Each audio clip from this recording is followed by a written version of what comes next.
Hello， 欢迎来到加持桑的魔幻分享。今天我们来看本月新品，上个月新品，万代假面骑士装动 PB 限定的格连权杖的 King Form。这个其实上个月24号就开始派送了，但中间因为个别新品插队，再加上生了场小病，偷了点小懒，所以时隔1个月才给各位安排上。好的，咱们也是闲言少叙，直接打开包装看看吧。内容物一栏，一包菊前辈的本体，一包木月的本体，以及一张超大面积的补色贴纸，还行啊，毕竟有2个角色嘛。好像没有看到绿色我操这么大的贴纸给我2张。虽然不是第一次买这个系列了，从一开始 TV 同期发售的10丸，到现在统一版本的装动以及装动编年史也都多多少少有所接触，但是我是真不理解它是怎么从一开始的贴纸补色到现在贴纸分色的。而且这个贴纸还难贴的要死，每一块贴纸从弧面贴合到倒角边缘的反复按压，全程折腾下来足足花了我6个多小时。200多处补色贴着，菊前辈占据了113处，木月稍微好点105处，但也就是50步笑100步的程度了。其中包括但不限于在做出浮雕细节的零件表面，让你去粘贴没有预留落差空间的平面贴纸，这你让神来都贴不好，狗蛋自己都摆烂了，官图贴的那叫一个歪七扭八。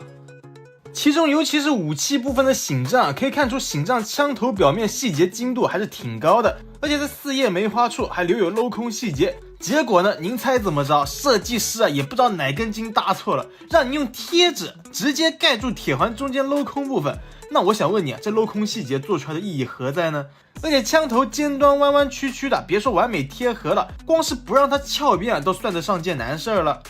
吐槽完贴纸我们继续来看到玩具本体。不得不说King Form 的颜值还是很扛打的。那么不论是格连还是权杖的 King Form， 二者均未在 TV 中正式登场，首次出现在荧幕里还是在《界外者外传》以及舞台剧，而且这个最终形态还真算得上字面意义上捡来的。但鉴于二者在观众视野里活跃的时间都比较短，咱们也是先从外观开始慢慢讲起。根据设定，不同于 Blade 融合了13只不死兽，我们的菊前辈或是木月都是单一的 Evolution King， 所以在4只部位都是各自花色的立体浮雕。虽然看着没有帝王剑的不死兽浮雕华丽，但鉴于二者相隔了近20年，随着审美的迭代，再加上是由前者作为素体来进行魔改的，所以单纯轮廓看来，原本是华丽代名词的帝王剑就有那么些黯然失色了。肩甲这里一眼定真，咱们就不细谈了。来看到胸甲处的区别，初代帝王剑是把本命的兜虫浮雕老老实实锁在胸甲中间，而格连以及权杖直接把代表自身的丘形虫蜘蛛的肢体纹络向外延伸，突破胸甲边界，一直延展到领口乃至腹部，视觉观感上要更加张扬狂野。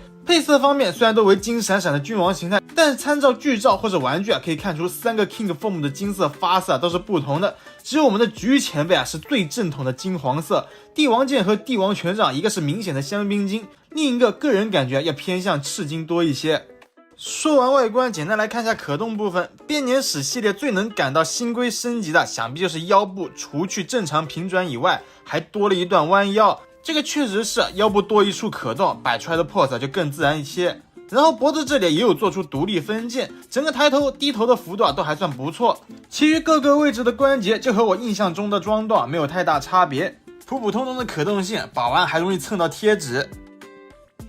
武器部分的醒杖刚刚已经看过了，真是我见过最神经的分色设计。重醒枪这里也没好到哪里去，全靠贴纸包管也就算了，枪把手这一块的贴纸我真的是服了。我已经把玩的很小心了，但是还是避免不了产生摩擦损耗。其余各式各样的造型主要都是集中在不同卡片的展示，这里咱们就不细看了。就是明明都给贴纸了，还是只给半面分色，真是小气的没边。OK， 那么以上就是本套万代 PB 限定假面骑士装动编年史格连权杖的 King Form 的全部玩法、全部内容了。说实在话，要不是冲着这皮套够帅，这2坨大便我真是碰都不想碰。本来你说50块钱整一个装动玩玩也就图一乐，问题是这俩3000加3000，税后6600还不拆卖，有这钱都可以买个正儿八经的 SHF 了。当然这2个还是有点买不起啊。你说10玩嘛，面对小孩这定价又不太合适，给成年人玩嘛，这贴纸又那么糟心。同比例同价位的情况下，SIC 集魂真是赢麻了。OK， 那么也是第一次做假面骑士装洞相关类分享视频啊。如果这个系列各位感兴趣想看，我也很乐意开个新坑，特地更新特摄类实玩，什么装洞、涌洞、mini plus、super mini plus 等等啊。好的，那么本期视频差不多就到此结束了，感谢各位的观看与支持，我们下期不见不散，拜拜。